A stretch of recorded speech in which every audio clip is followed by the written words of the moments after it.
Hello, everyone. It seems like we just did this yesterday. And yet, here we are. Another skill. Trying could you take it off? Yes, let me check. I just got a message. Oh, okay.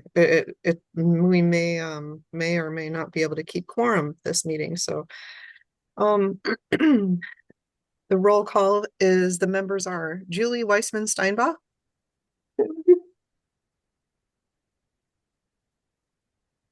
Ace Patrick, Here, Margaret Marcucci. I'm here, Dawn. I'll try as hard as I can to stay on. Thank you. Okay. Um that makes quorum. Should I mention everybody else who's here, Julie, as well? Everybody. Yes. Sorry, what?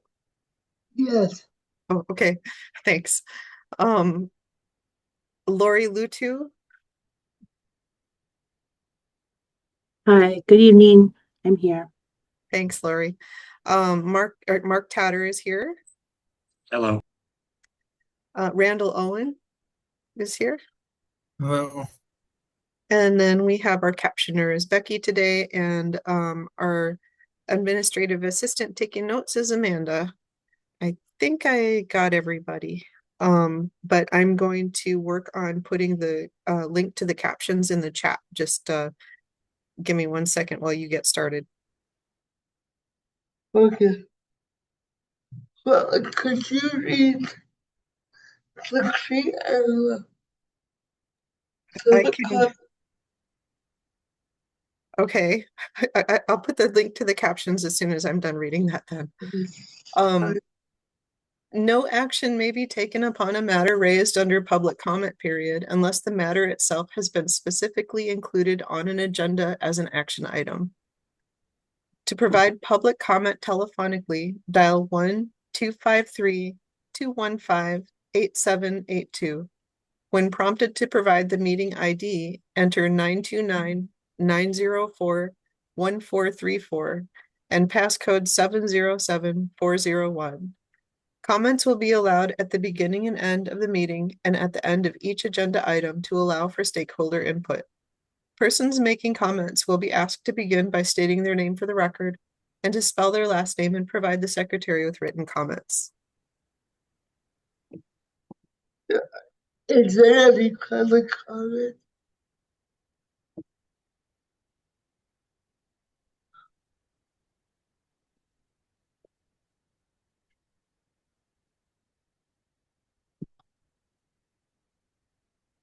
I don't see any.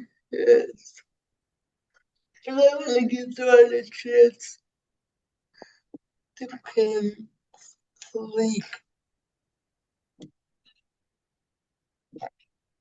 Okay, I've posted the link to the captions in the chat if anyone needs them.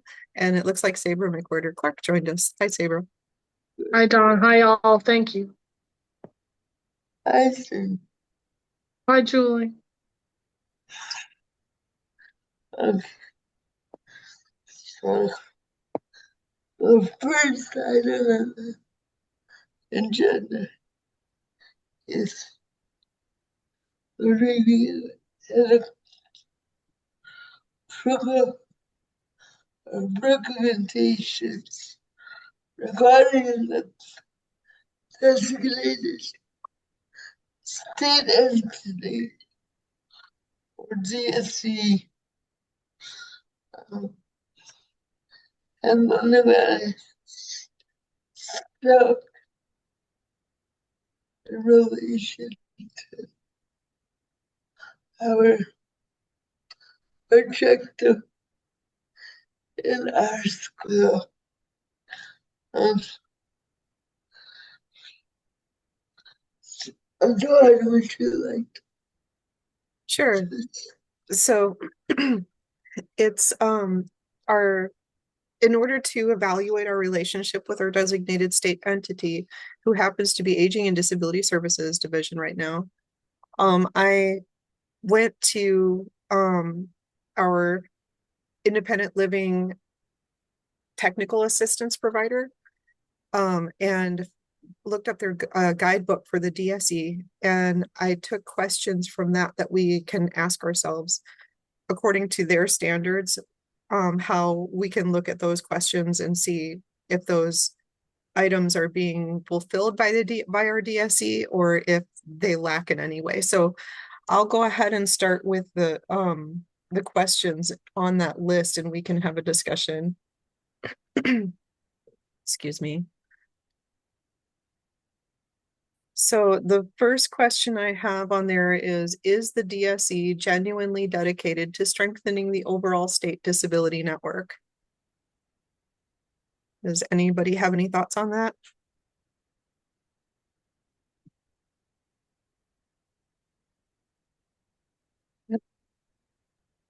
This is Ace. Dawn, could you read it again, please? Yes. Is the DSE genuinely dedicated to strengthening the overall state disability network?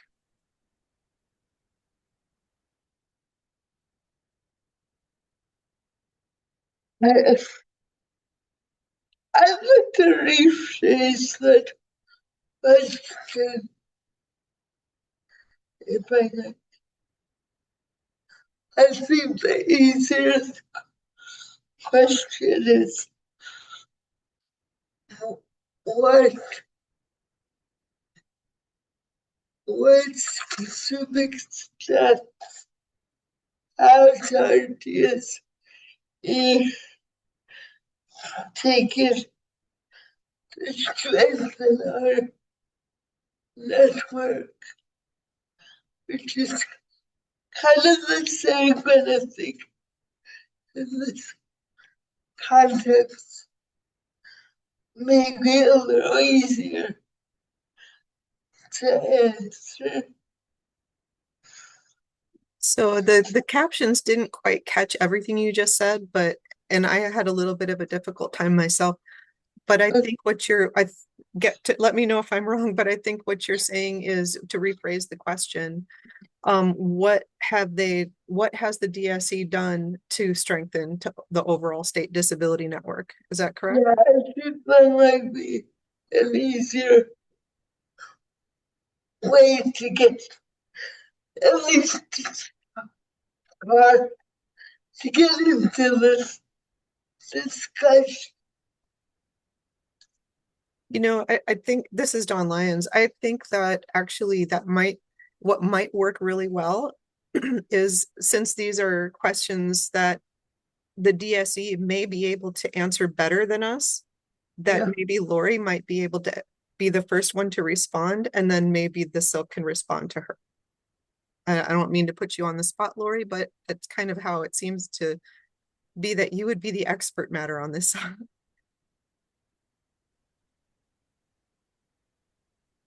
Um, and I really wish that I had more of a response that I can give, since I've not supported the SILC in this capacity for super long. I don't really feel that I'm in a position to necessarily provide a good quality response. I definitely can take that back and have some discussions internally and provide something. I know that doesn't help with the discussion right now tonight for the work group, but I think that I would be more comfortable deferring to those who have been involved in supporting as a DSE a little bit longer than I have in this capacity.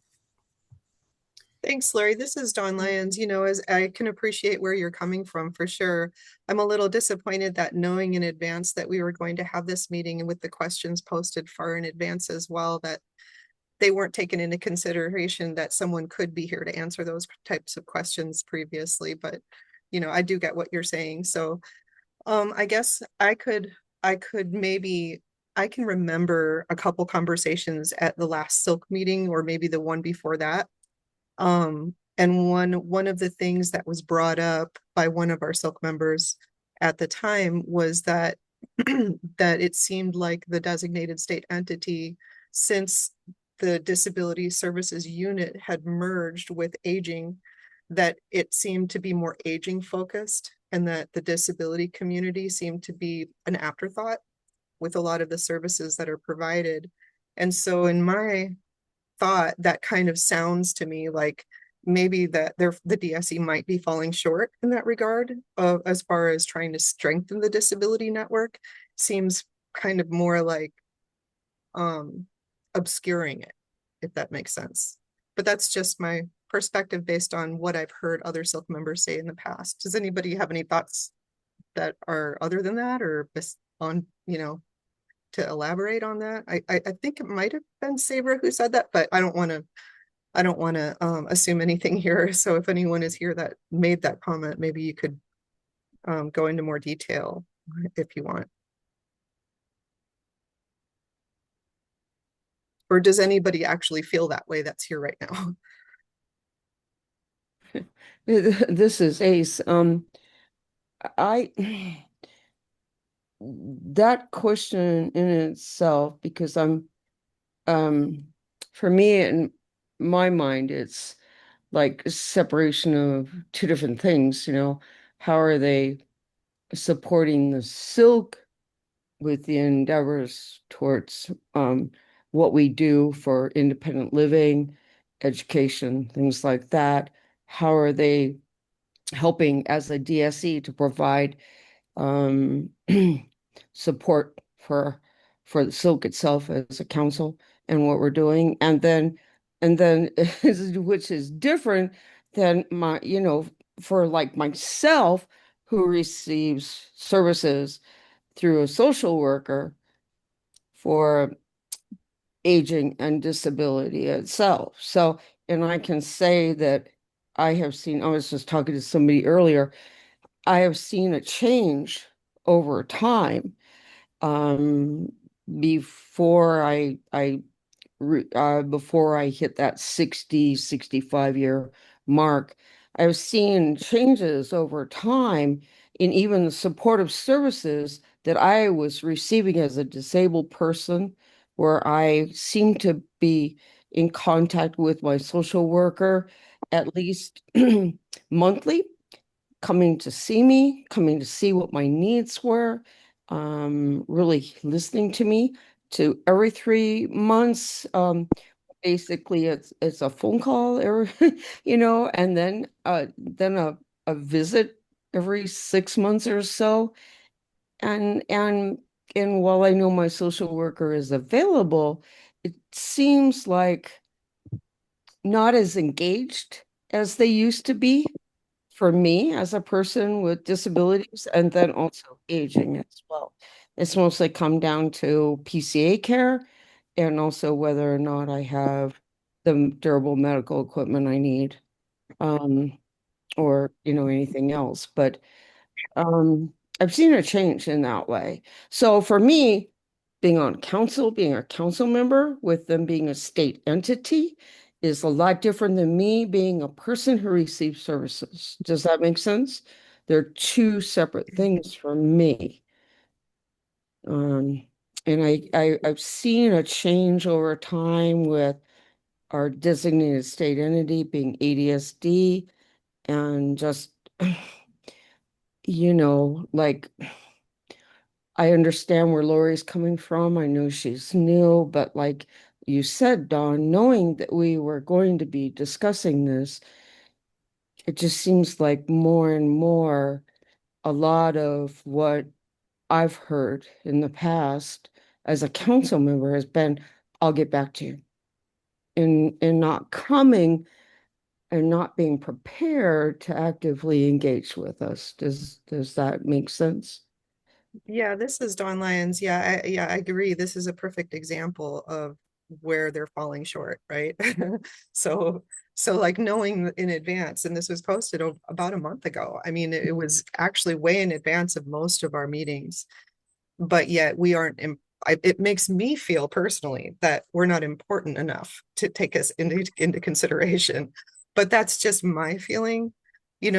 I can also say that I've heard arguments from aging and disability services recently that there's a lot of turnover and there's a lot of changes happening behind the scenes.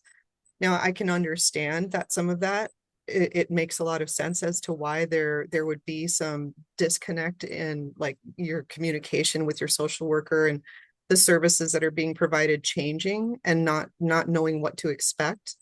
But it was over a year that we waited for the Money Follows the Person program to even come and let us know what was happening when it switched over to aging and disability services from Medicaid. And so there's a lot of those types of situations where yes, they're two separate questions, but they overlap because we are this entity that is supposed to keep track of that and to make sure that the disability community is benefiting from the services that are available to them in the state.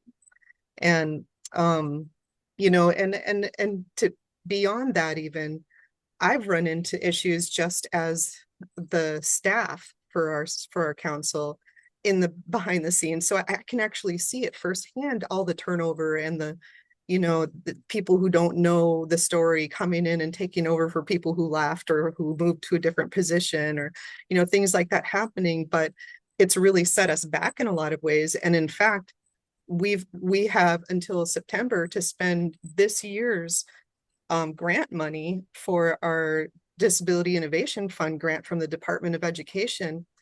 And I've been waiting for Aging and Disability Services to submit our request for reimbursements, and they're still not doing it. So I don't know when that's going to happen, but I've sent multiple emails and contacted multiple people about it. And it feels like I get the runaround, although they have excuses that, oh, well, we're getting to know who's going to take over that. We're not sure yet. And, all those answers are, although understandable, kind of unacceptable, if you ask me, especially when you add them up to the amount of different items they apply to. Yeah, this is Ace. I think you said it right there, was that it seems like an excuse, and we hear it time after time after time. And definitely my 6 years of serving on the council and then taking a break and coming back, it's like, what's changing? How can we move forward if this continues to happen, right?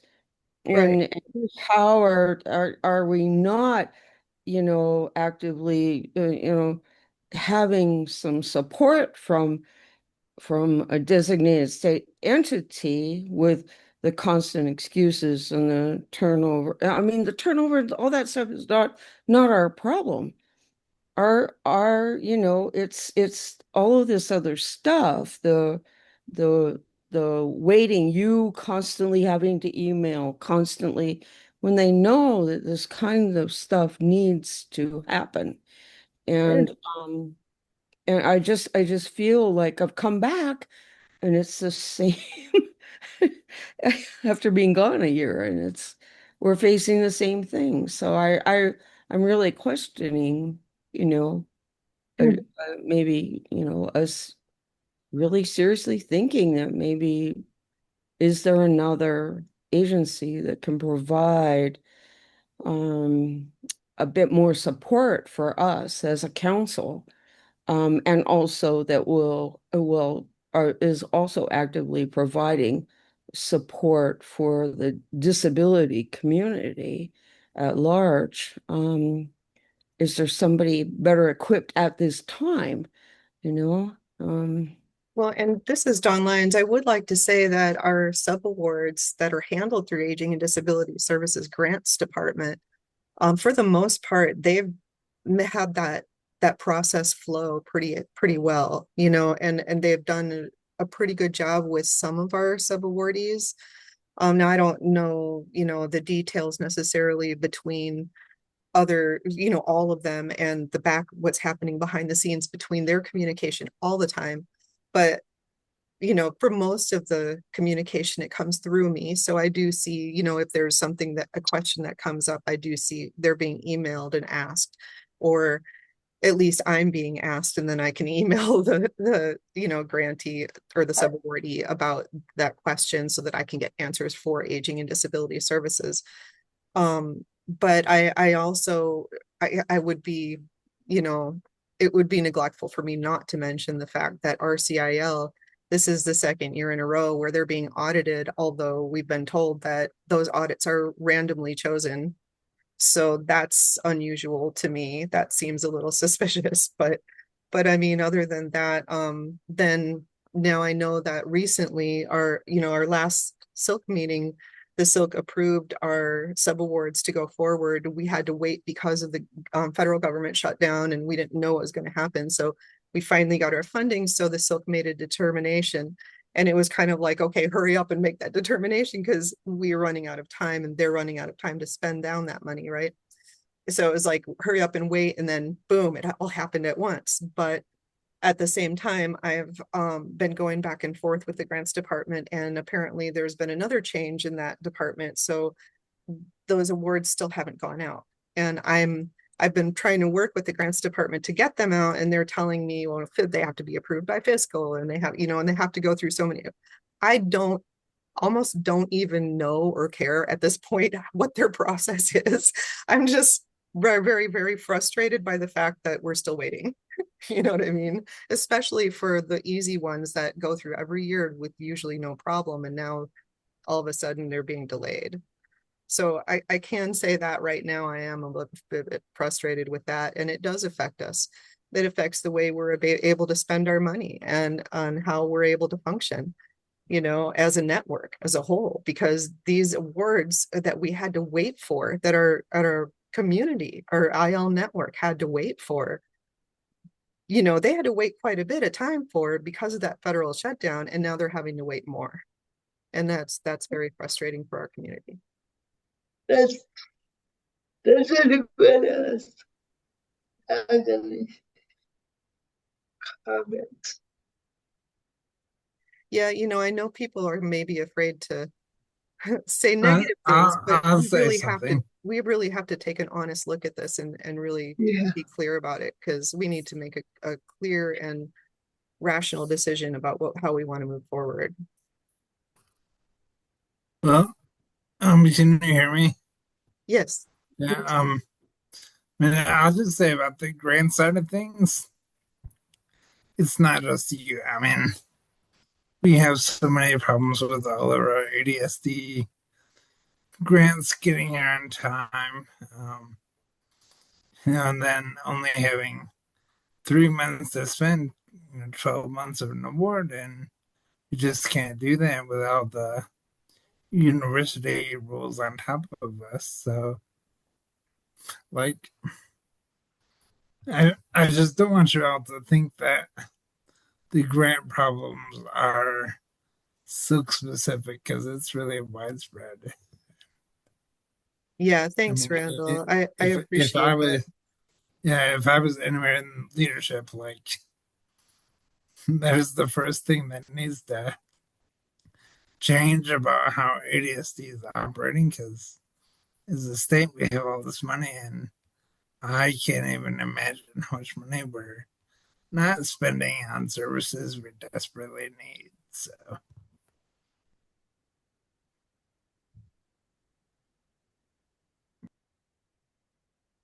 Don and Julie, hi, this is Saber McWhirter. I'm sorry I couldn't unmute earlier. I'm having some issues. May I say something just quickly? Yes. Thank you. So yes, Dawn, it was me that brought up some concerns at our Silk Quarterly meeting, and I still have those concerns. Just also share your concerns, Dawn, that you've expressed, and appreciate everyone's input so far. I feel disappointed, and I'm not sure what the answers are, because I don't know a lot of the behind the scenes. Well, I don't really know anything about the behind the scenes details or delays. But as somebody in the disability community with a disability, and as a caregiver for someone with a disability, I'm just very concerned. I share ACE's concerns for direct care, and how I'm watching the person I care for receive less visits from their social worker. It's also intermittent, not monthly like it was, which is incredibly it's just very concerning and disturbing. But I don't really have much more to add. I get very anxious sometimes on these calls, but I'm also part of it is just frustration. Um, and I don't even want to say just frustration because that minimizes how a lot of us feel, but I just feel very concerned for those of us in the community that we are not adequately, I don't feel, this is just me as an individual, that I don't feel we're represented as robustly and thoroughly as we could and should be. So thank you for letting me speak. Anybody else?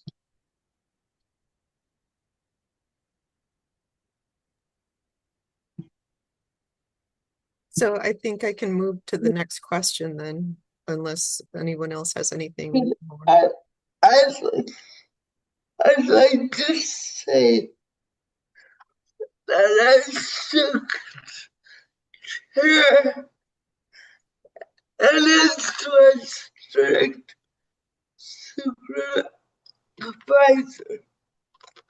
I get really frustrated because John and I will come up with a plan and then all the things that don't just work to it. I see them as her supervisor and it means she can't accomplish the goals she said. So I just want to give that perspective.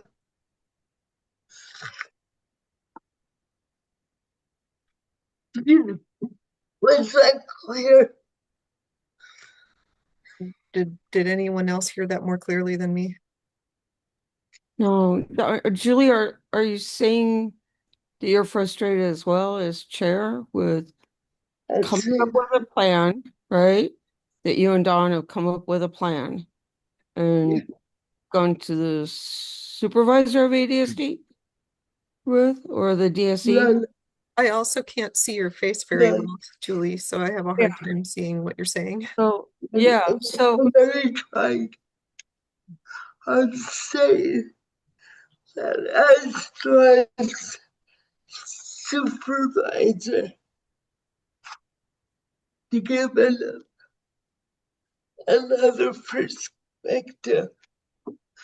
As John's supervisor, it's very frustrating to me because we'll come up with a plan and then she gets delayed by all this other stuff that you already mentioned.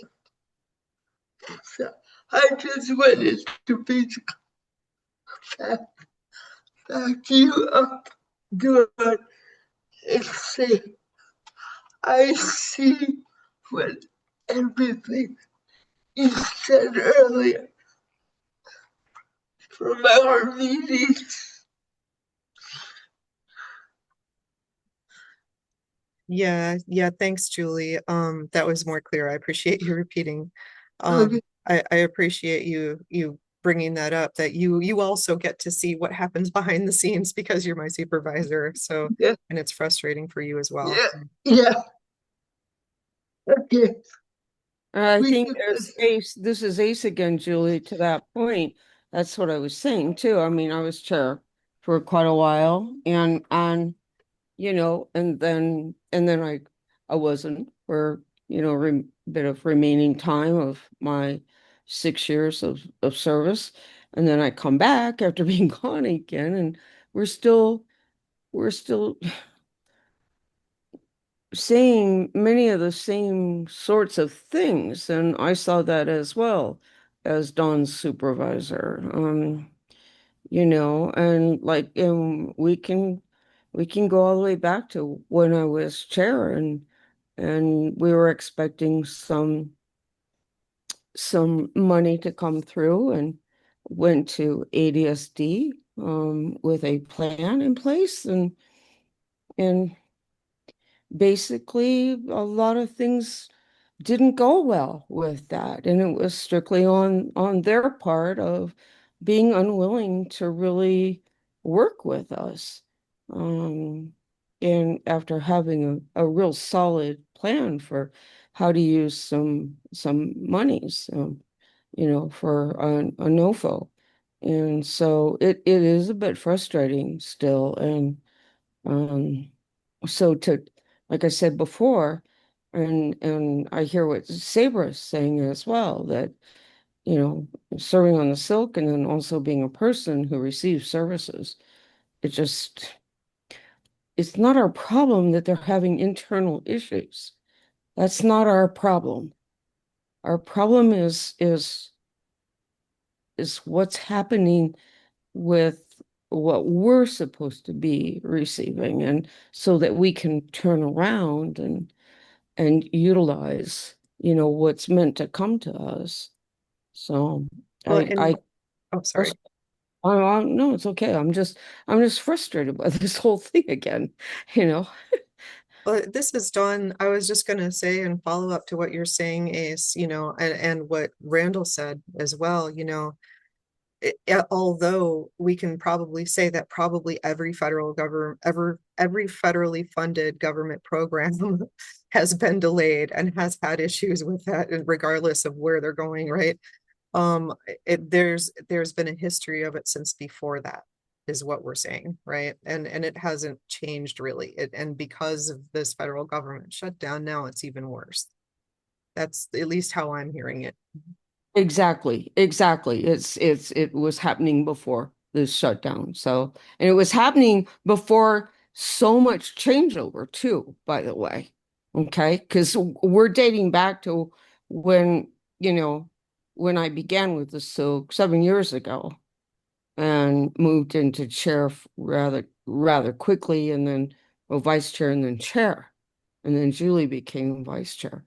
So it goes all the way back then that we've been struggling with some of these same issues, with some resistance to what we're trying to do to move forward. And Dawn, you getting the brunt of it because you're our executive director. You're also staff, you're also employed by EDSD as well, but in the state, but still, it's just been this kind of never ending kind of thing. So to use like the government partial shutdown or whatever is a constant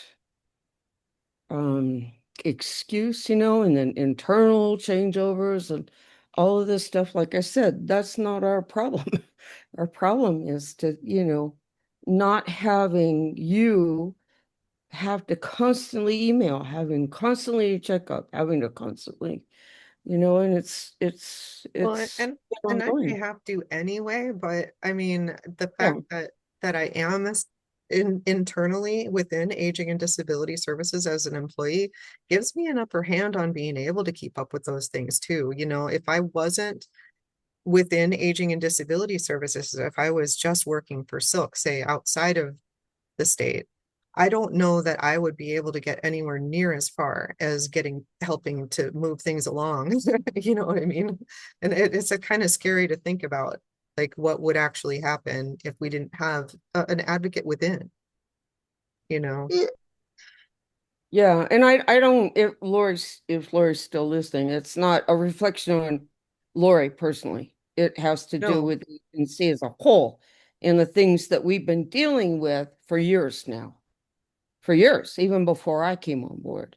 Yeah, It's I don't think it's any one specific person at all. no, I'm not no, blaming no, anybody, right? no. And it may just be simply circumstances, but circumstances that, I honestly, I look at how other states operate and other silks and their DSEs, and not everyone's perfect either. They all have issues, right? But at least they get their funding on time out and they get their, you know what I mean? Except for this federal shutdown, like I said, it's across the board. But as far as on a regular basis, under normal circumstances, I don't see half the problems that we have.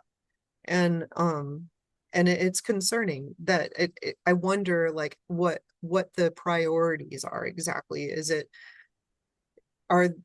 kind of like a, you know, on Maslow's hierarchy of needs? Is it that I'm just trying to survive as an agency and I can't think about everything else? Or is it, you know, well, we find this other thing more important, so we're gonna think about you later. We can't tell, right? It's hard to say.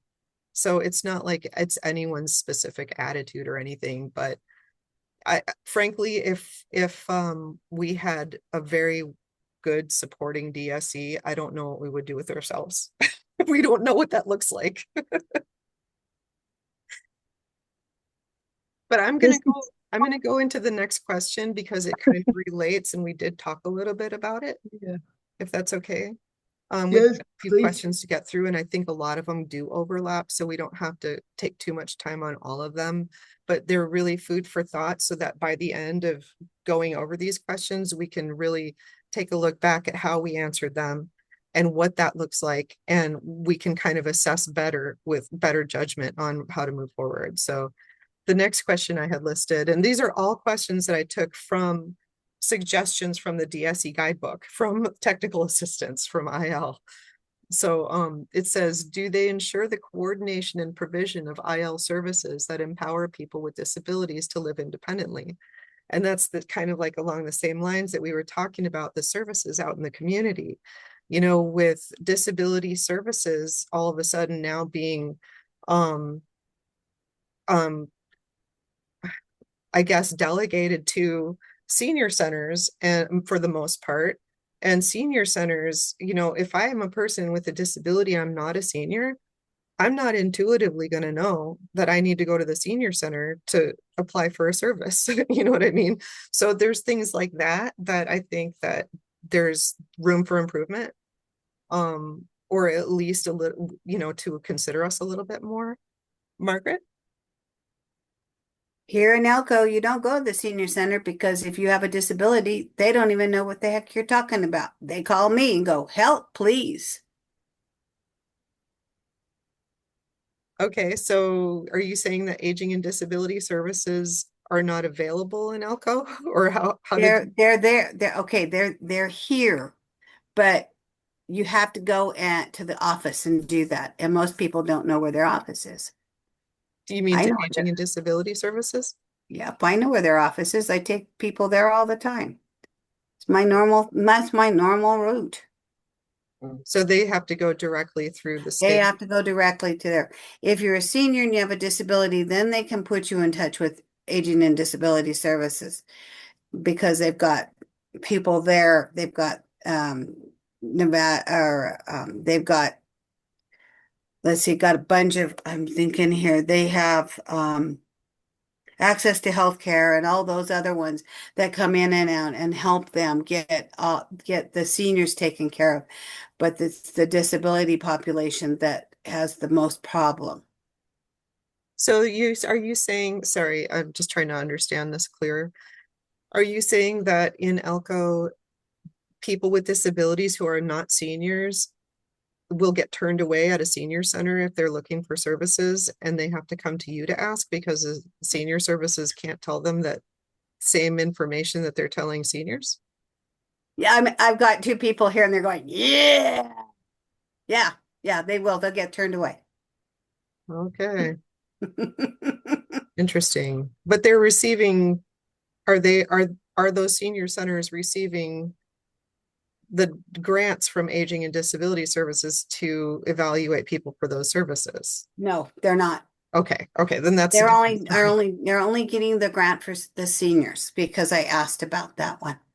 Oh, but there are overlapping programs though. I know there are. There are programs that are for seniors and people with I disabilities. know. So I are, take a lot of the seniors over to Aging and Disability Services too. Okay, so just the programs that are for seniors are the ones that they get, and then everything else that includes people with disabilities, you have to apply directly? Yep, you Okay. do. And then you hope that somebody's there that can answer your flipping question. Right. Well, and you know, there's RCIL and there's NNCIL, but is Aging and Disability Services promoting the IL network in that way? Are they promoting the Centers for Independent Living so that we can assist them in serving people with disabilities under their programs as well? You know, that You want to know what's funny, Don? It's the lady that was with Aging and Disability went to Voc Rehab. And her and I sat there because her and I have been working back and forth and really close to each other. And she just starts laughing. She says, I couldn't do it anymore. I had to find something else to do in the state. And I went, okay. So I pretty much have talked to all of them and they know who I am and they send people to me all the time. So and so does the senior center. I'd like to hear from Mark. We do. This is Mark Tatter. We do get referrals from ADSD regularly from all over the place. We got someone today from Nixon, which is not even, I don't even, that's on the Paiute reservation, and they referred us to them because they called ADSD and then they referred them to us. We have a pretty good relationship with ADSD. I can't comment on their service drop off, anything like that. The only real interaction I have professionally with them at this point is simply when they refer people to us, and we sometimes refer back to them. But generally, the relationship that this ADSD has with the Silk Board. I'm new to this board, so I'm not sure or aware of that. But as Owen was saying, the state is having a lot of problems with things. We're applying for a couple grants ourselves, and it's taking way longer than we thought. But that's also with other organizations as well. For example, Voc Rehab is having some issues too with some of the things that they formally have done. And I was on the Silk Board long, long ago when the dinosaurs roamed the earth, and I believe at the time the Silk had just transitioned over from Voc Rehab, had been the DSE, and ADSD took it on. And some of the complaints that I remember people saying, I was very new to independent living then, but I do remember people saying the same kind of thing that we're saying here, was that things were slow, there wasn't a lot of communication, and I'm not saying much because I don't have anything else to say here, but um, we do. It might just simply be they're not aware, although I guess you did say they know who you are. They might just be referring people to us. We get a lot of referrals for people who are deaf, people who have severe housing issues, and people who have other sensory disabilities such as blindness. I have a number of blind people I'm working with in Elko County, including um, some other places out there as well, Winnemucca, Battle Mountain, and we also get a lot of referrals from Voc Rehab. So I don't know if that's been affected by what's been going on. But I can't say one way or the other. But if what you're saying, Dawn, in the slowdown of the payment, yeah, I can see how that would be very frustrating. I just want to know what the plan is. If we were to jump off of ADSD, what other agency would we pursue? I mean, well, have we looked into that? Do we know we're just not looking at the grass as greener and just going into the same thing? yeah, Mark, You this know, is Dawn for the Lyons sense of doing it. in response So, to that. We're not necessarily talking about. Oh, I know Ace might have mentioned, that we should take a look at other agencies and see if those mhm. are possibly more better, right? And we should. But the questioning our relationship with our current DSE isn't necessarily saying that we're questioning whether or not we should find a different DSE, although it could lead to that. There's Yeah. also the option of what can we do to improve our relationship with our DSE, right? So, like, Oh what do yeah, we of need to course. do when we evaluate them? Are there things that we can target, that we can educate them on, that we can improve that aspect of our relationship on? Those types of things. We're looking for solutions. We're not necessarily Yeah. looking to gripe about everything, right? No, yeah, and I'd say having you in the position you're in and the relationship you have with them has just probably increased the relationship a lot, and hopefully will continue. Um, But yeah, like I said, I don't know what to say here. I can't really, I don't want to just say things because I don't have enough experience in this relationship between the DSC and the Silk Board at this point. Um, but my prior term, we had ongoing relationship issues and communication lack, and we'd request information like a budget for years and we wouldn't get it. So I'm very well of that sort of thing, but it doesn't seem like we seem to have those issues at the severe level we had back then, 8 years ago, 9 years ago. But yeah, I think that the conversation's good, and I think it can only improve it. Yeah, So thanks, that's Mark. my thoughts. I actually think that it helps a lot, your input about how you're receiving funding and there's been delays, but they've historically been referring to you. That's important for us to hear because that Yeah, means we do. We track it specifically. Every consumer and INR we get, we find out exactly where they came from, and we look if something drops off. We check out why. I have a sales background, so that's what we do. We want to know who's referring people to us, so we can make sure that relationship stays healthy, and we yeah, can provide them the information that they need too, because there might be more things that they don't know we do. So yeah. yeah. So and actually your history is farther back than mine, yes, but I wouldn't call it from the dinosaurs. 'Cause I What were those came on little bugs that crawled around under the ocean? That's where I'm from. Yeah. the trilobites. Yeah, those things. That's where I was on the silk. Yeah, So no, because I mean, you were already a Silk member when I started working with Silk. But I did know at the time that it was freshly under aging and or the at least the DSE was freshly aging and disability services from Voc Rehab. And I knew that there had been some issues there between Voc Rehab and Silk in the past, but I also know that it was between Voc Rehab and aging and disability services that made the decision to move Silk. oh yeah. Instead, it wasn't the Silk's decision. You know what I mean? Like I said, long ago. I don't Yeah. a lot has happened since then. So I think we should go No, to the next question. Okay. So do they connect potential partners? I think we just got an answer from Mark about that. It sounds like they're doing that, right? yeah. And in fact, I have a success story, I guess you could call it in that regard, is that they reached out to me about the Nevada Health Authority grant before we even got notice in the email about that. And we talked about it through our planning team under Aging and Disability Services to kind of get a quick idea of what we could brainstorm before we got the notice.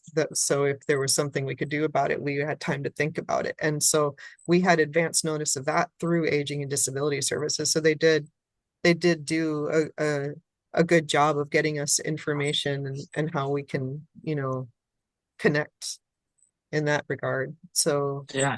And I'd say historically, those grants, sometimes those things pop up like with a couple weeks notice and they're fairly elaborate. And getting any notice, that seems like that might be a good sign if they're understanding that we might need more time to organize it or think about it more. So yeah, for sure. So, but should I go on to the next question, Julie? Yes, Okay. Do they inform the IL network of potential funding opportunities? I just said that, didn't I? yeah. Okay. Do they assist the network in receiving INE funds? So far, no. nope. I have to That's a say, big because I've zero. been trying to negotiate some INE funding for the Silk for a couple years now, and I've just had to go straight through Voc Rehab myself to do that. Now, I guess technically, since I'm an Aging and Disability Services employee, they could say that they are, Uh, through me. yeah. But I can't say they've really assisted much. And I honestly have to say that having met with 4 of the Voc Rehab leadership members, and if I hadn't invited Mary, it would have just been with me alone. um and I invited Mary just because she had a history with IL and she was able to attend the meeting, just to kind of be there to support the IL network. But really, they're going to send me examples of a template so that I can write the internal, what's it called?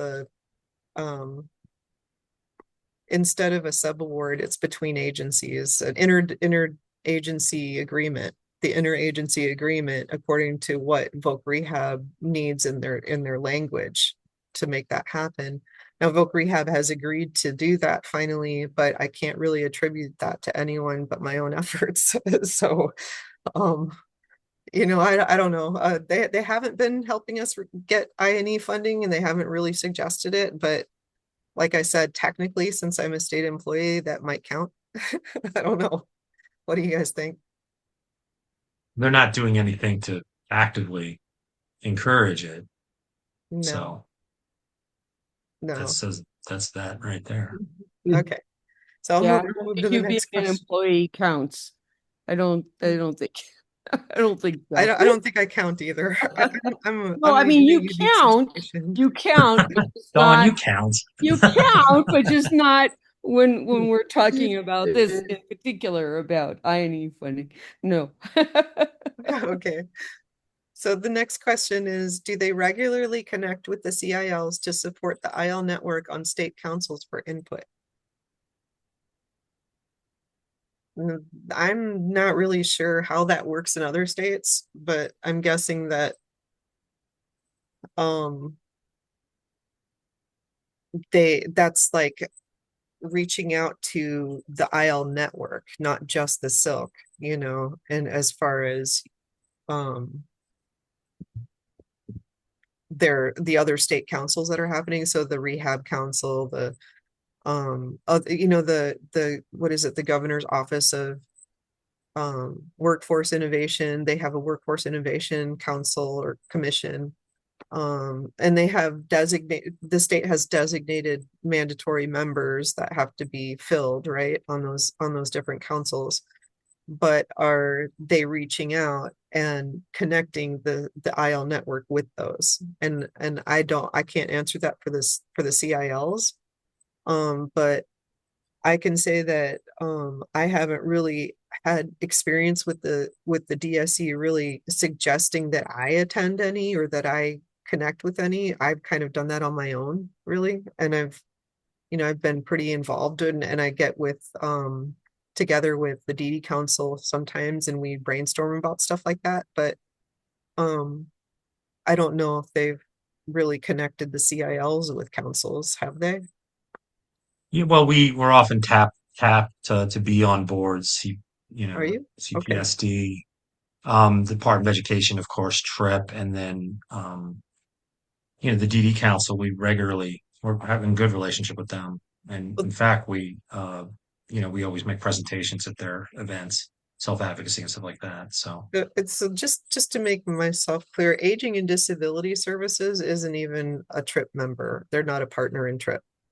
right. So it would have been the Department of Education that reached out for you to join the council, but has Aging and Disability Services really regularly reached out to the CILs, like to join CSPD or the Deaf Commission or efforts with those councils at all? Yeah, I wish Mary was here because I can't speak because that would have been a talk with Lisa up until very recently. So I don't know, Okay. but yeah. My guess is no. And I'm just gonna say that because a Yeah. long time ago when I used to work with the CSPD as well, it was never really suggested. Nothing was ever brought up about the IL network or the CILs. If anything, I was the one who brought up that the SILC and the CSPD should work together, because we had a lot of the same goals. But not coming from the DSE at all that I remember. But anyway, I'll move on to the next one. Do they enhance and strengthen the IL network's reputation and influence in the state?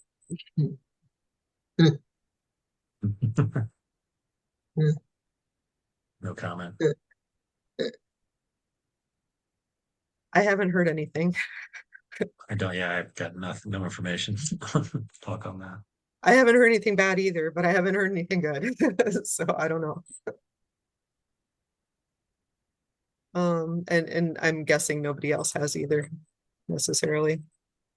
So that's a big question mark. Maybe Lori, you can come back with some examples of how the DSE might have promoted us. Do they properly manage and optimize the delivery of essential IL services tailored to the specific needs of the disability community? Can you, this is Ace, could you please I'm say gonna, that? yeah, let me read that again, and then I think I'm gonna give an example because I think I understand this. It says, do they properly manage and optimize the delivery of essential IL services tailored to the specific needs of the disability community? And I have to say that they put a lot of money into the AT for IL program, and John runs that program like a champ. I mean, that program is running very smoothly because he does a fantastic job. So I would have to say that I do think that they're doing that in that regard.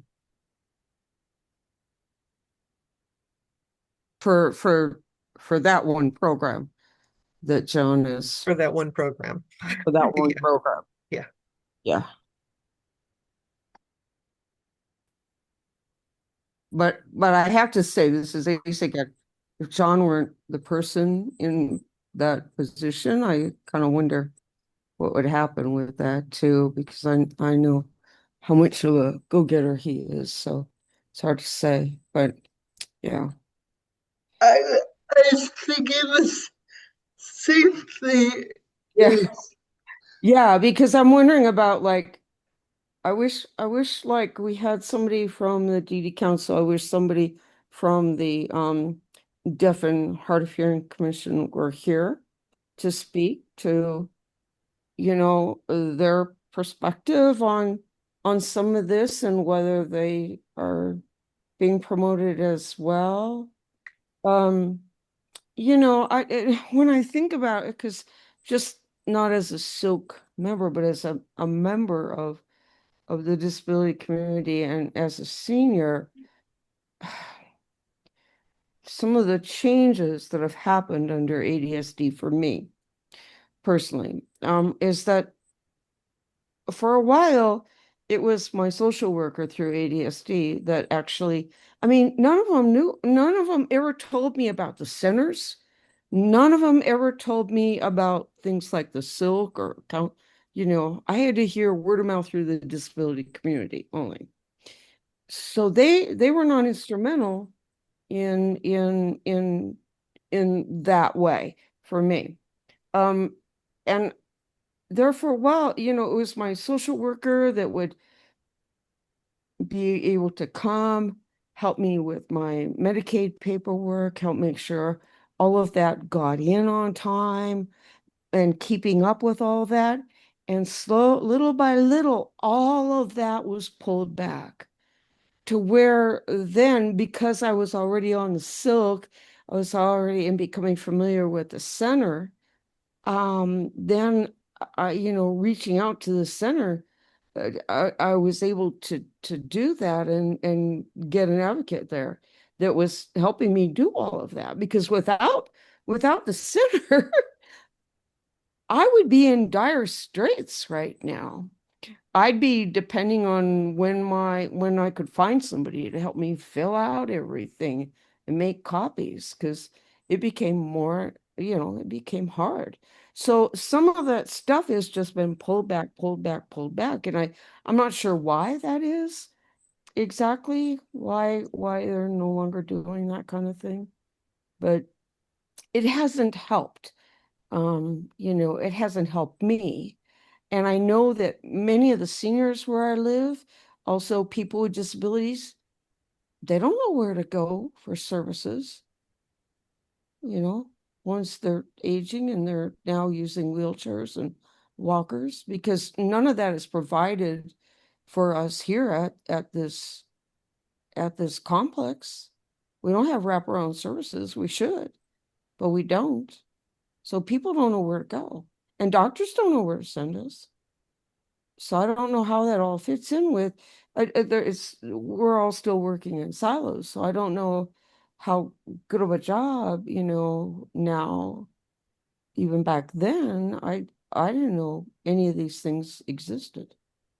So what I'm Yeah, hearing is What? oh, sorry. Sorry. I I don't know if this is related, but I just saw on sketch committee and none of the goals from the previous plan had been completed. And I know the committee I was on was very upset that nothing, the needle hadn't been pushed at all. So I think that's a sign, that's another piece of evidence we could use to show that they're not really pushing our agenda. Yeah, no, and this is Dawn Lines. I can totally see where both of you are coming from there. I actually, now that you mention the other aging and disability services commissions, like the CSPD and the Deaf Commission, and the ones run by our DSE, I have heard complaints from them about not being able to use accessible meeting software, or just being very restrictive on independent living issues in general. I don't know if that's necessarily something that's specifically an attack on independent living. I doubt it. It's probably just administrative red tape, but there should be more effort and more care and concern about um trying to find solutions to those issues, rather than just saying, well, you got to deal with it because that's our policy, right? Yeah, Don, and to that effect, you remember when I was chair too, and I was trying to attend a lot of meetings, teams, using Teams when I needed really good captioning and stuff. And I constantly remember the emails I sent saying, hey, this is not working for me. Can we find another way so that I can attend these meetings with the types of accessibility needs that I have? And I basically was turned down by ADSD. And so it's that kind of thing. How do you work with an eight, and I'm just, again, it's not personal, but it's a bit of frustration for me and asking for what seems like a reasonable request for accessible features to be used, or a different kind of platform to be used so that I can participate, right? And being turned down, which meant that I stopped going. I stopped participating. And so I think it's been a slow burn of frustration upon frustration upon frustration on a personal level, on a level with how is it that they're actually supporting independent living if they're talking to people from the disability community, aging community, and they're being told, no, sorry, this is the way we do it, and we're accommodating everybody else, but that's too much to ask. And so sorry if you don't want to participate, that's up to you.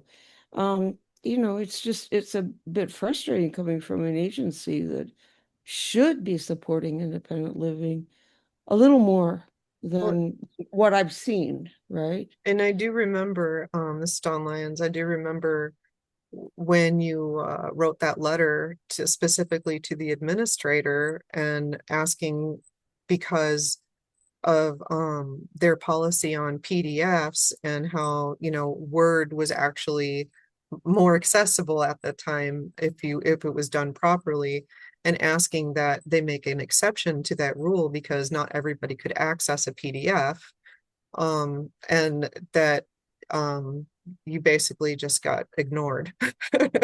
I remember that. Exactly. So it has been kind of an ongoing issue. So when it comes to saying, okay, so are they also connecting not only,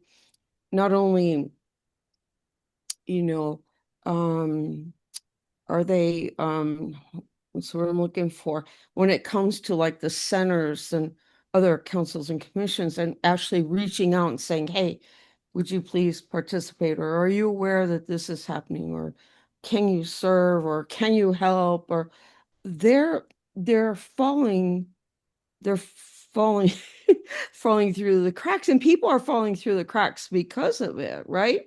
Because one hand doesn't know what the other's doing. And so and it's an unfortunate kind of thing because I do remember when I first moved here, I definitely things were a little bit better. And I know times have changed. I know things, I know staff, all that stuff. But like I said, it's not our problem. But if they're not connecting, centers, if they're not connecting all of the independent living programs with each other, because they're this big umbrella that we all kind of fall under. And I know we gave them feedback, the whole council did at some point about when we were planning for Olmsted, how we didn't feel like it was done properly because two separate agencies are doing their own separate Olmsted plans, you know what I mean? And it didn't include the whole disability community and didn't include independent living very much in the other agency. I know that we weren't invited to those conversations. And so I don't know if that's necessarily all on our DSE, but it certainly does, at least part of that responsibility lies on their shoulders as well, so that they can do something about that and make sure that doesn't happen again. But I don't necessarily feel that they took our suggestions and our objections about that process into consideration. I don't know that they'll do it differently next time. They haven't really given us any feedback about that. So I don't know. So I guess I don't know. Is that question kind of like a little bit here and a little bit there, but not enough? Would that be a fair answer? This is, oh, go ahead, Julie. Sorry. Okay.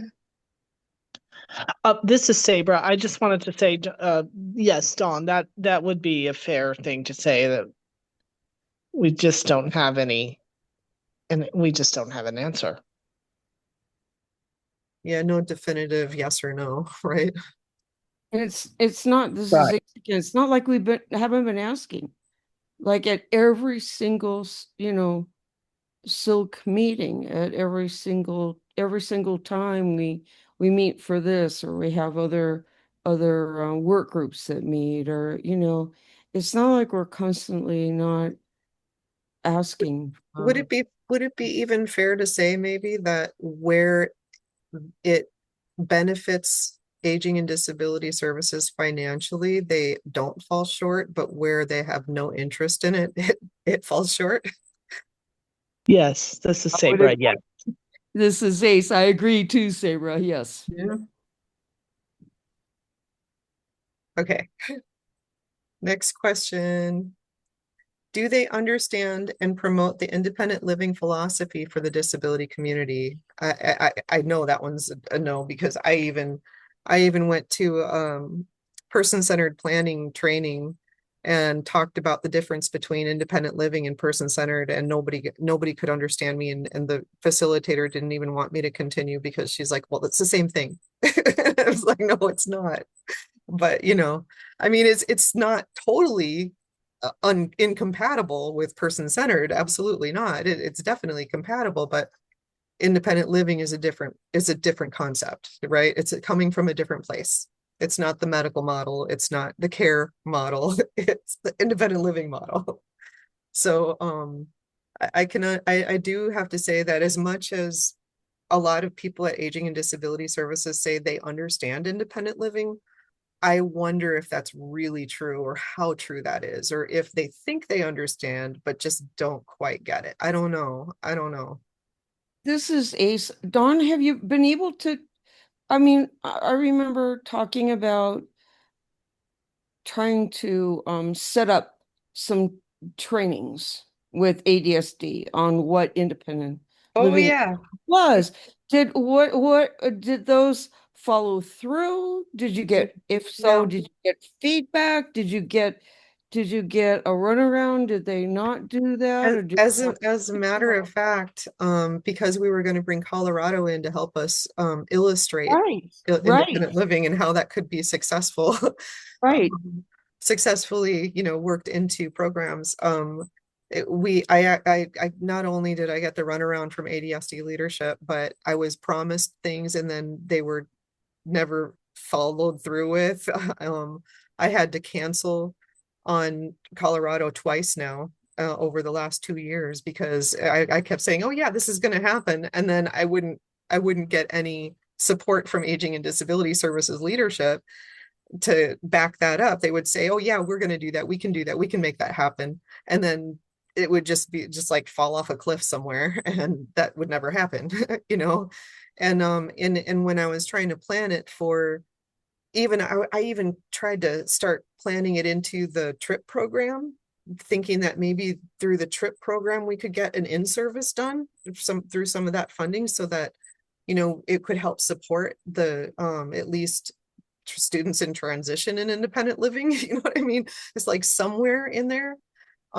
Even I couldn't even get that to go through because Aging and Disability Services just could not get our funding approved in the right categories. And even though we had all these categorical options through the Department of Education, Aging and Disability Services fiscal has just been putting up barrier and barrier, and it was ended up just being able to get it for travel funding, the funding that we asked for through the trip program, just for travel and just for supplies. We couldn't use it for staffing. We couldn't use it for a conference. We couldn't use it for, you know what I mean? So yeah, even that got shut down. So I would have to say that that has been one barrier after another in that regard. Disease again, so that's a pretty clear message, in a lot of under, with which is unfortunate because having the centers here with independent living in their in their name, the silk with independent living, I mean, and the willingness, and I'm sure the centers would have been willing to help. I know Mary jumped on board with that and was willing to also help Mm-hmm. with the training. And that's a bit frustrating too from about Colorado and having to cancel, so It's embarrassing. yeah, very. And so when it comes back around to them supporting independent living services and and Well, and that raises the question, is internal training a possible solution, even if we can't even get that to happen?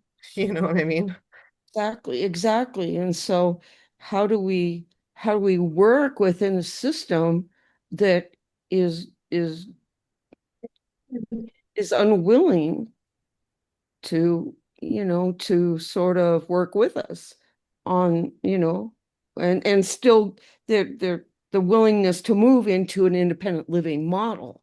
Let's just say that instead of a person-centered model, which is what they seem to be keeping. And it's a bit frustrating to hear. So in order to get, I know there's a lot of questions on here, and I want to make sure we cover all of them, even if they do overlap a little bit. We've already gone through over half of our time here, and this is supposed to be the SPIL work group. So I do want to ensure that we save enough time to discuss at least future SPIL work group meetings, if not. But I did want to, definitely talk about our draft that I posted a little bit too. Just because there's a couple issues in it I'd like to know about moving forward or not. So can we maybe take a break from this conversation to go to the SPIL work group or to the SPIL amendment discussion and then come back to this? That's what I was gonna say. Okay. But I think before we end at least this part of it, we should probably open it up even to the public for any comments about it, because that's what we said we would do in the agenda. Yeah. Not that there's anybody from the public. But you know, we should probably do that formally. It's like we covered a lot of territory, and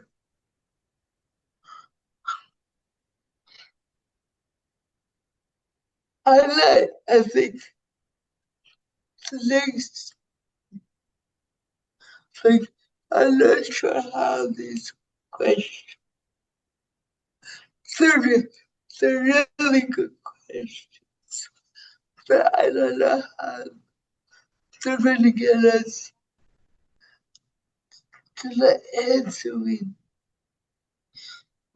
need, just because there's so much information. I think once we would be able to get through these questions, Julie, we'd be able to better have a clearer picture of what potential solutions there could be to the issues that are causing barriers between or causing problems within our relationship with our designated state entity. And that if we needed to, we do anything, make any decisions about it, like say, look for another DSE or ask maybe another state agency or, you know, things like that, that if that's something we wanted to move forward with, if we didn't think that there are solutions to improve our current relationship, that, you know, we could, by the end of these questions, make a more educated determination in that regard on how to move forward.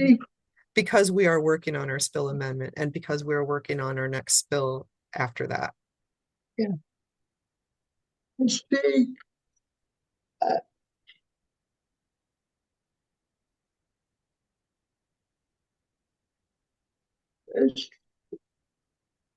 It's gonna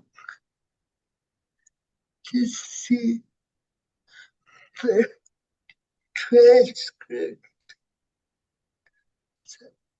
Yeah. I think that's one of my problems right now. It's like everything's floating around in my head. And like, in order to make concrete decisions, I don't know if anybody else feels this way, but I need like a more, I need all these answers written out so I can really look at them.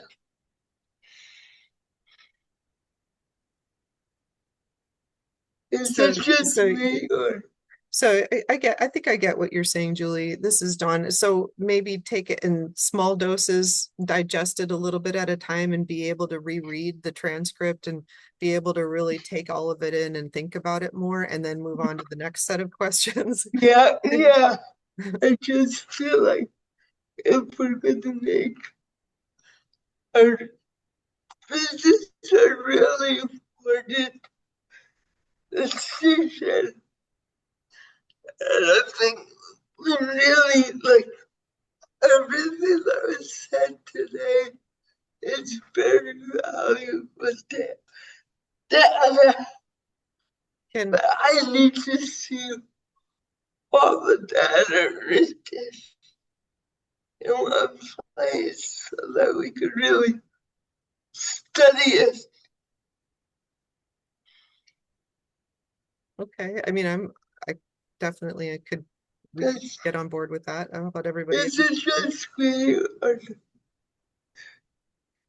if it's just me, that's fine. I just wanted to throw that out. How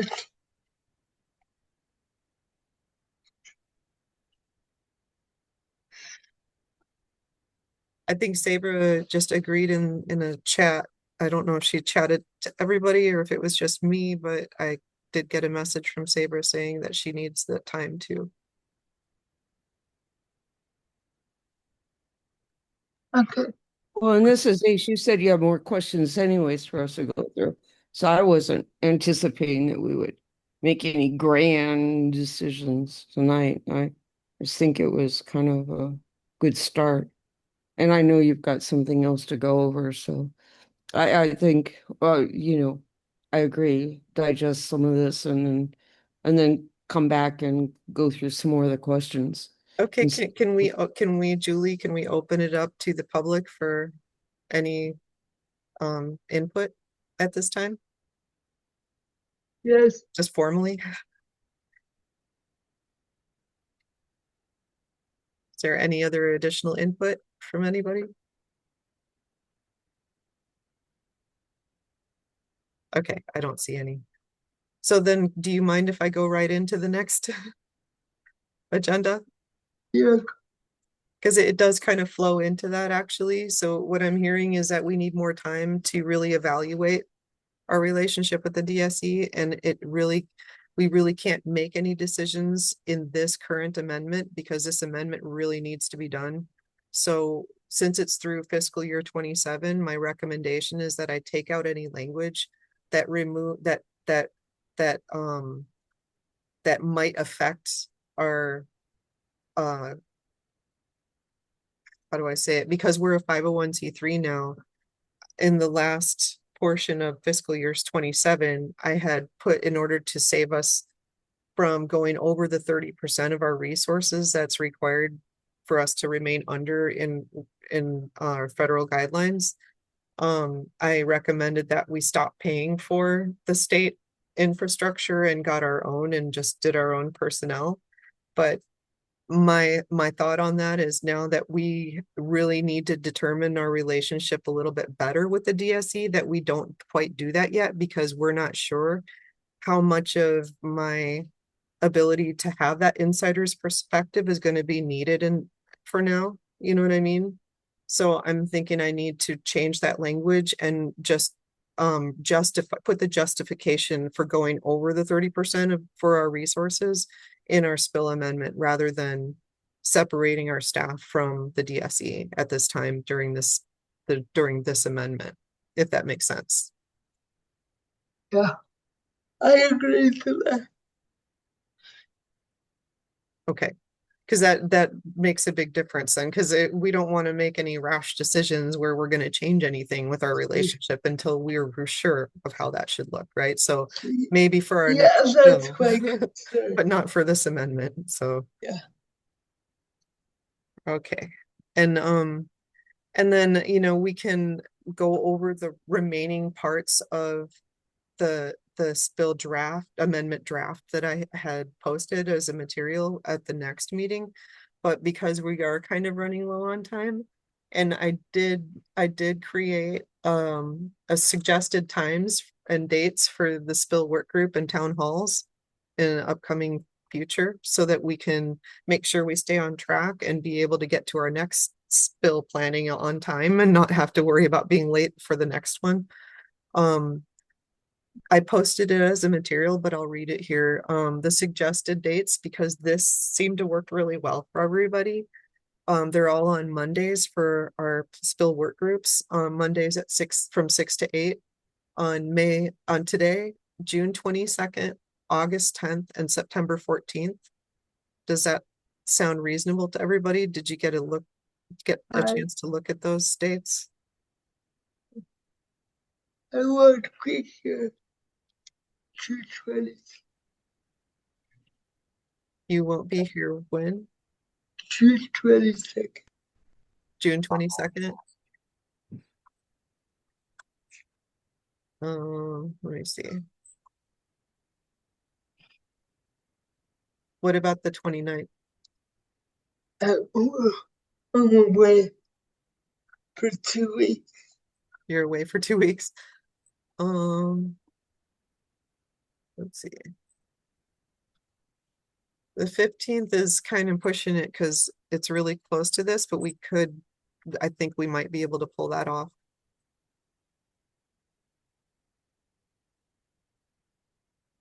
Do we want to change June 22nd to June 15th? This is Ace. Works for me. You in general, Mondays at this time that we met today works really well for my schedule. So I'm open to any Mondays that work for Julie as she's chair and has to be here. Yeah. Let's do the 15th. Okay. I have to write it down on paper because my other computer is behind this one and I can't get to it. So I was like a little flustered for a second there. All right. Your other computer's a piece of paper. Okay. Right now, That's a yeah. joke. The other That's a joke. computer, I can see on it, but I can't do anything. I can't type on it. So, and then August 10th and September 14th work. Yes. I mostly want to ask the three members that are specifically assigned to the subcommittee so that we have quorum. Which is Margaret, Ace, and Julie. So everyone else, I hope that you can too. I really want you to, but I need to make sure we have quorum. Will you repeat the dates, please, Dawn?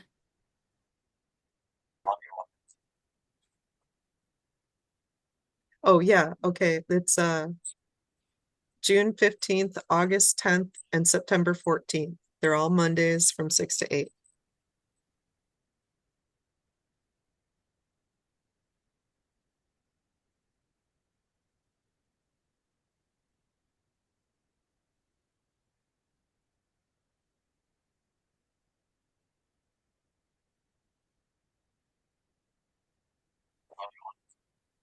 Somehow all of those dates work for me. Awesome. Unbelievably. Sorry, I'm a bit slower than you. Okay, so I got June 15th. Sorry, because I'm having problems with my iPhone now, Mark. Uh-oh. Yeah. Give me a call. Come on Yeah, down. believe me, I am having more issues than I can say. It's just so many problems. Okay, so I got June 15th, and then the next one was August 10th. August 10th. PRK Kilo L. Okay, August 10th. Okay, and then the last one. September 14th. Thank you.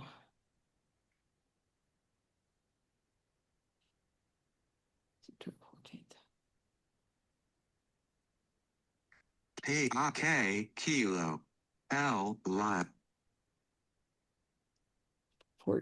September 14th. Okay. Got it. And Thank you. then to ensure that we have our proper town halls or town forums, public forums about our proposed language in our draft, once we've worked that out in our SPIL work group, I have suggested town hall dates of in person in Reno on Monday, October 19th. I put location to be determined and time to be determined because that's going to depend on where we're able to get the time and everything. So I've got Reno, October 19th, Elko, Wednesday, October 21st, Pahrump, Monday, November 16th, and Las Vegas, Thursday, November 19th, and then have a Zoom town hall or forum on Monday, December 7th. And that would be the last one before it comes to the full Silk Council for a final vote and we submit the amendment. Hopefully in January when the Silk meets.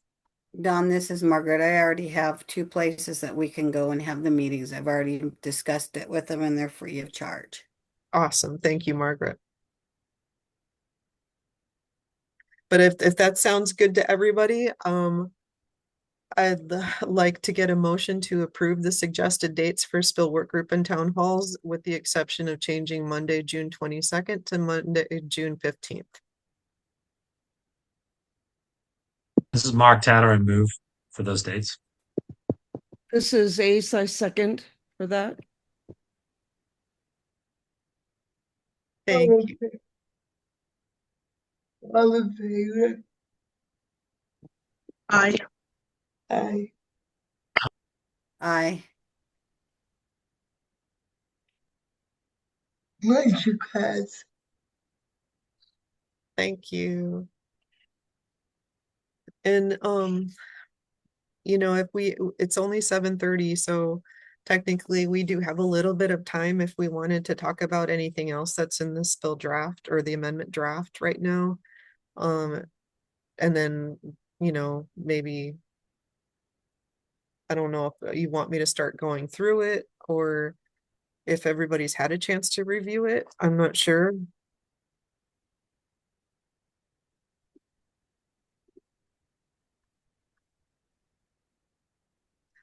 What does everyone want to do? Or, you know, we could just end this meeting a little bit early today and then, well, we still have to open it up for public input. But we could end the meeting a little bit early today and have a chance to review the transcript. Like you said, I can send that out to everybody and, you know, kind of digest what we've already talked about today and then be prepared with topics on the amendment draft language for the next meeting. And Dawn, this is Ace again. Um, would you mind sending out the other questions that you collected about DSCs and So I didn't collect questions. What I did was, and I posted the guidebook right? on as a material. I went through the guidebook and everything it suggested that the DSE should be doing for the silk, I wrote into a question. I changed it into a question for us to determine. Oh, got it. Okay. My misunderstanding about that. Okay, because I was thinking if I knew what, you know, what we were looking at for the next set of series of, then Yeah, I if could you put if some you more want to thought. But if you want to review this DSE guidebook, that's helpful to really read. It's not that long and it's really helpful. And that's where I got all the questions from. So okay, if you read the DSE guidebook, it's not even like us that are suggesting these things. It's the whole IL federal network, right? So it's from right. the feds. This comes directly from federally funded technical assistance where they're saying this is how the DSE should operate with the silk. And so I found that guidebook to be extremely helpful. I sent it out to various different people that I thought should be aware of it and should have the chance to read it when they can. And you know, I would recommend it to the silk too, so that the silk knows what they should be expecting from our DSE.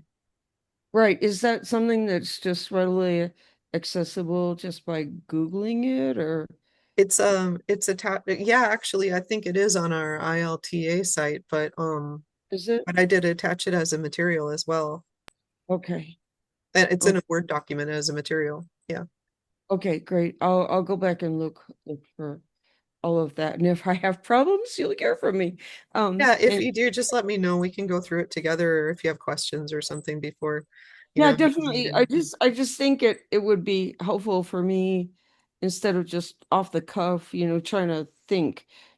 I mean, and process it, and it would be helpful for me as well.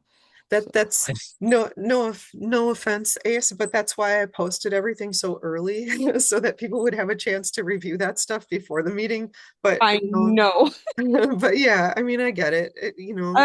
Neglectful for this time around. Normally I'm on top of that stuff, but right now, just with given my parents and everything else, I was, so it's like one of those things. I But totally get it. And you're not the only one who has a lot going on. So I understand.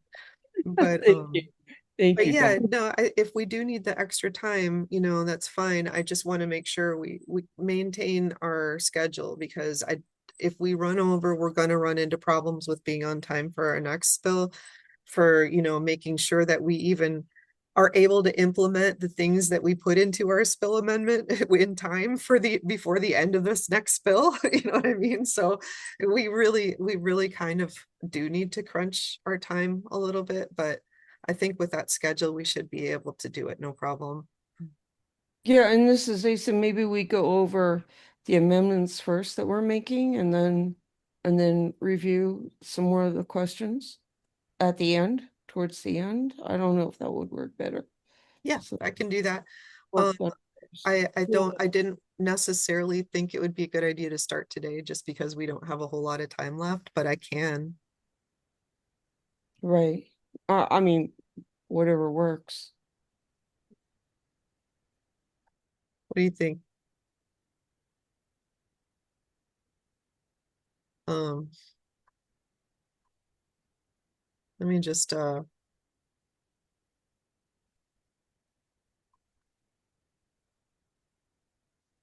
pull the draft up real quick.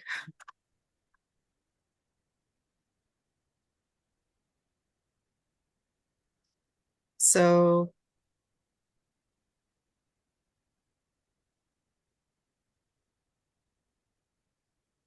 one of the first thing I changed is in the first objective, where it says the silk will set aside they'll set aside funding each year for a collaborative legislative education initiative.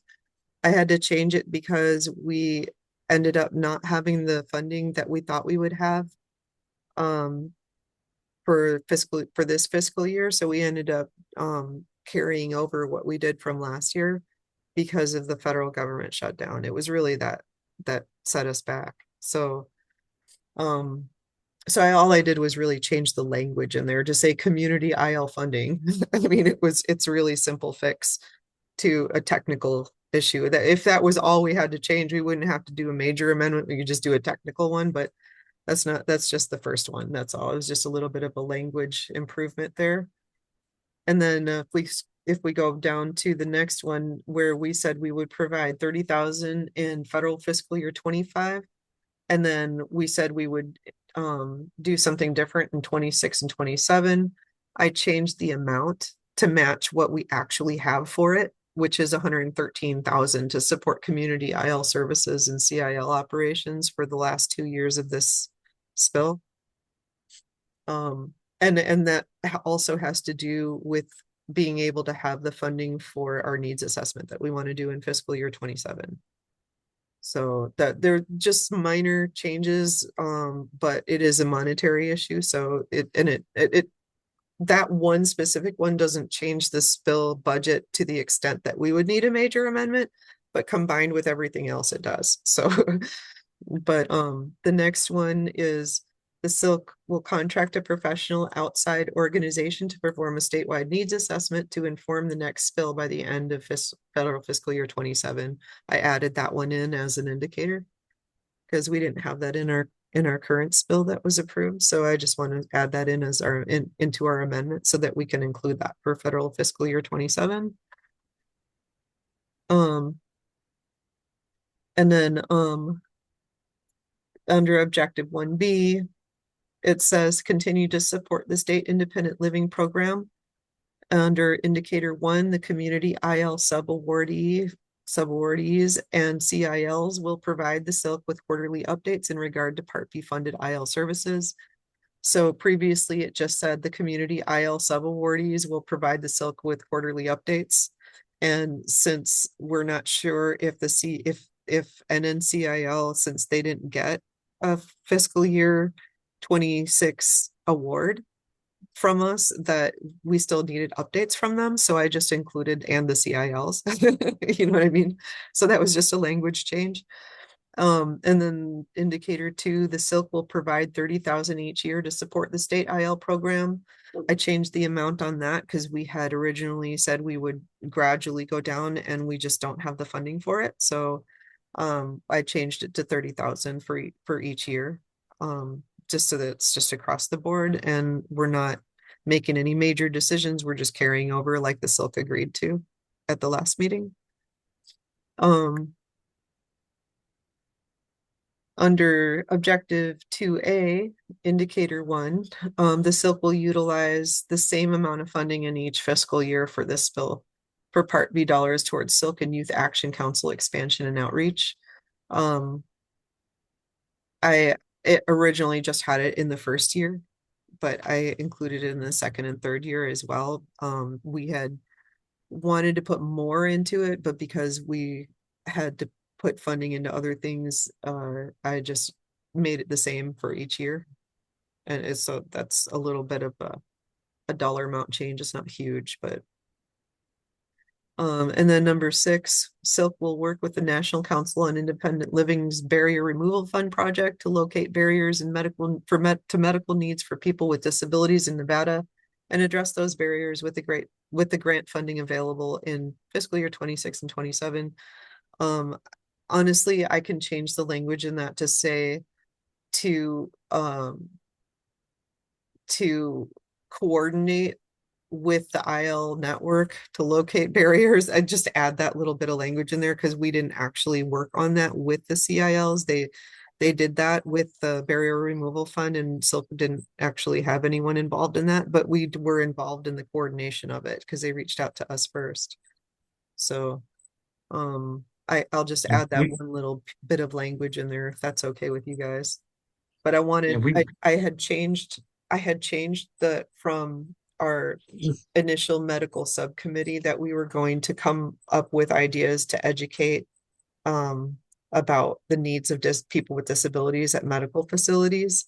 I changed that to the barrier removal fund project because that's what we were working on, and that actually is a big part of how we're doing our outreach to that community.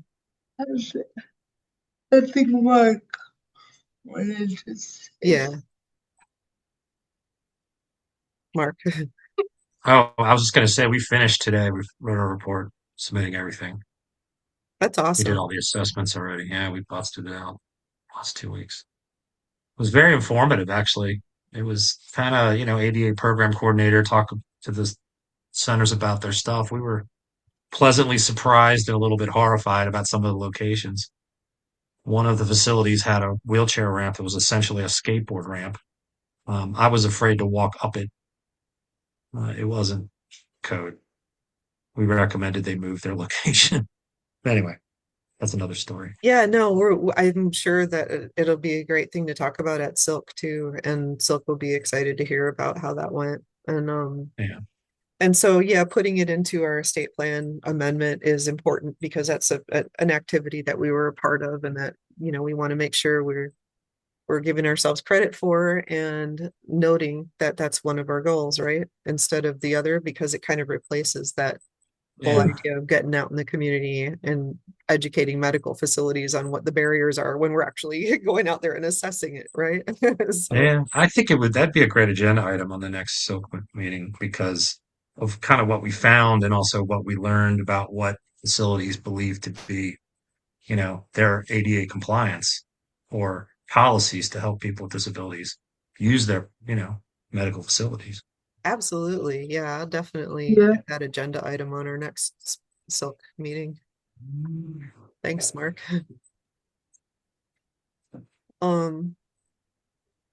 So under objective 2B on indicator 3, it said the Silk will collaborate closely with the Governor's Council on Developmental Disabilities to address education and outreach regarding disability education and legislative issues for the next legislative session.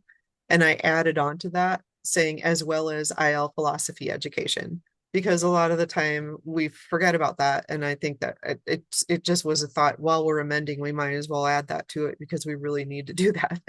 So I added that. And then I changed the dates due for objective 3C indicators where it says a memorandum of understanding will be reviewed and revisited, and any changes necessary be made between the Silk and DSE to establish more detailed autonomy by and I changed the end date to 9/20/27 instead of, I think it was originally at 25, and we had long passed that because we still needed to evaluate our relationship. And because we're still in the process of deciding what our 501(c)(3) relationship with our DSE should look like with that status, like it's just something that needs to wait. We can't determine a new memorandum of understanding until we understand what we want, right? So I just pushed it to the end of this current spill so that we could make a determination for our next spill, basically. And then I also pushed the date back for our determination of the effectiveness of our relationship with our DSE to make a determination by September 30th of 2026 instead of 2025. And I'm just amending that to push it back a year because we really needed more time to evaluate that. So those were part of the amendments that I made. Under number 5, it did say the DSE will support the council with staffing after legislative approval of federal fiscal year 26-27 budget. The Silk has requested 3.0 state full-time employees consisting of 1 social services program specialist, 3 and 2 program officer ones, as the council's needs have continued to increase. And since legislature never approved that anyway, we have to change that language. So my suggested change would be to say the DSE will support the Silk with staffing of 1.25 full-time employees consisting of 1 social services program specialist 2 and 0.25 full-time employee administrative assistant 3, during which time the AA3 will be directed by Silk exclusively as federal guidelines impose. So it's just a basic, we need to change it to what legislature approved. So, and what we currently are being provided, right, as a Silk is 1.25 staff. So that's that was that change. And then under evaluation, I added some language. It says Silk will also hire an outside organization to complete a statewide needs assessment. The data will be combined with the online survey results to provide a full scope of consumer satisfaction and awareness from the entire state's disability population, and the combined data will be in the final report. And so that was just part of that. And then I added into the sentence below where it says the objective of the Silk is to combine all these sources data by the end of the 3-year term to be applied for use in the planning of the next spill.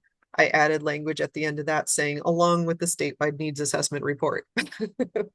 So those are just basic changes according to what we have to add to make it jive with what we've changed in the budget, right? So the next changes are the direct dollar amounts within the planned budget amendment that we're making, and those match what we're stating in our amendment language. So I won't go over the numbers unless you really want me to. They don't seem to make sense unless you have everything added up. So because of the way they're categorized. But I did end up in the very last year adding that $50,000 of I&E funding that Voc Rehab will be providing us in July of fiscal year 27. So that's one change that I made that I can say. Did you say $1,000? No, $50,000. Okay, I was gonna say what? What are you gonna do with $1,000? Well, Okay, a lot of states only get $1, so we're pretty lucky. And that's only because the feds told the states that they had to give Silk's I&E funding, even if it was just $1. So then of course, a lot of states went, okay, well, we'll give you $1. But our state didn't do that. Thank goodness we have a very supportive Voc Rehab right now. And they understand the need of our Silk because I've had some pretty in-depth discussions with Drazen and their leadership over there, and they're very supportive. So And then also in our language and some of our descriptions of our budget, I had to change the language about our staffing. So instead of it saying all that stuff about our 3 staff members that are all supported by the DSE or whatever, it says, in federal fiscal year 26, however, due to staff salary increases per state classification schedules, and also in part due to requested state general funds requested being denied in the last legislative session, resources exceed 30% of our grant. In federal fiscal year 26, the resource fund budget is 113,264. In federal fiscal year 27, to correct this issue, I&E funds were received and Silk transitioned to utilizing self-supporting staffing efforts instead of DSE staff by July 1st, 2027. This eliminates the need for DSE staff rent and infrastructure, as well as operational and travel expenses through the DSE as well. Then any additional grant funds received will be added to outreach funds to support urgent or unexpected IL needs that may arise. So I'm gonna have to take that last part out, and since we just talked about that, I'm gonna change that language and repost this draft with the newer language stating the justification for going over that 30%, even in fiscal year 27 with the I&E funding. So I'll have to rework the budget numbers just a little bit and change that language, and I'll get the new draft in the next SPIL work group, so that and we'll pick it up from there, because it's 7:52 and I'd like to make sure we have time to open it up for public input now, and then go ahead and have time for actual public comment. Yeah. Are there any comments about the budget? No.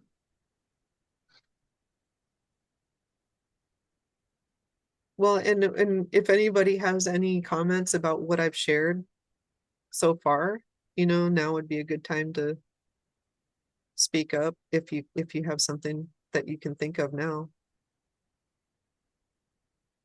Oh, Mark, you're muted. Are you talking?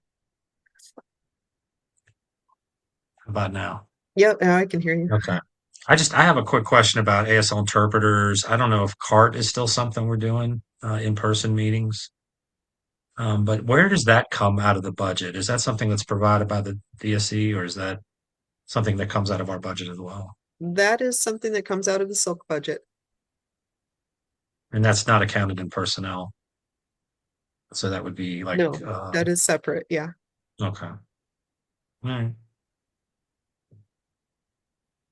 And then right now, because we're utilizing the state contractors, we don't really have the option of shopping around for anyone else, although I'm really super satisfied with their captioning service. Thanks, Mhm. Nikki.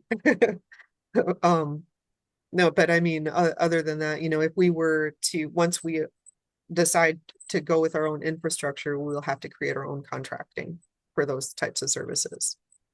Yeah. That's just something to think about down the line. But for now, we do pay for it though.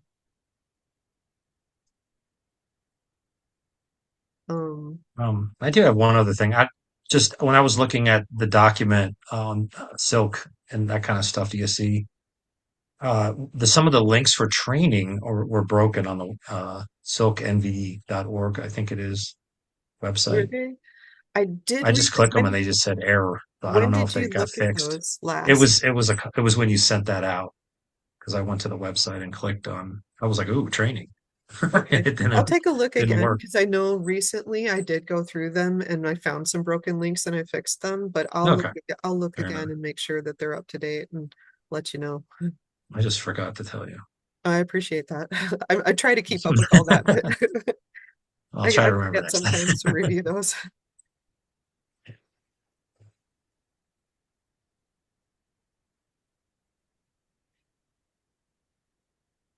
Anyone else have anything?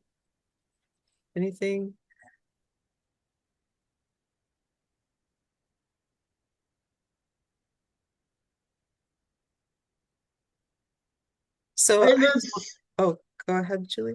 no, go ahead. Oh, thanks.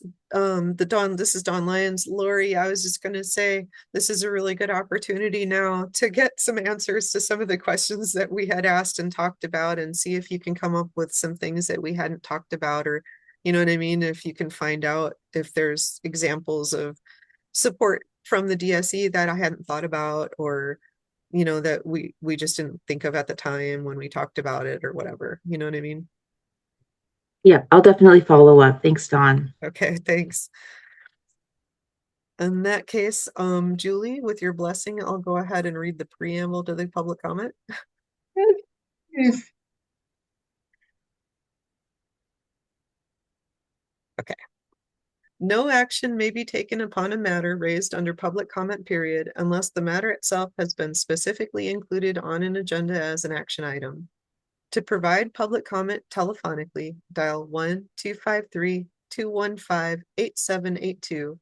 When prompted to provide the meeting ID, enter 929-904-1434 and passcode 707401. Comments allowed at the end of each day will be limited to 3 minutes per person. Persons making comments will be asked to begin by stating their name for the record and to spell their last name and provide the secretary with written comments. And I'd like to thank everyone. This is really important work.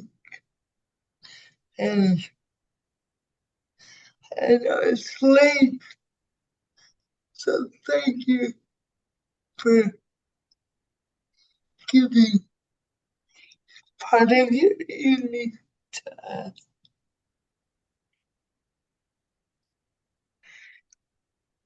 Anyone else? This is Dawn Lyons. Yeah, I'd like to ditto Julie. Thanks, everybody. I really appreciate you guys showing up and being a part of the conversation. These are hard topics to talk about, and every little bit matters. So thank you so much.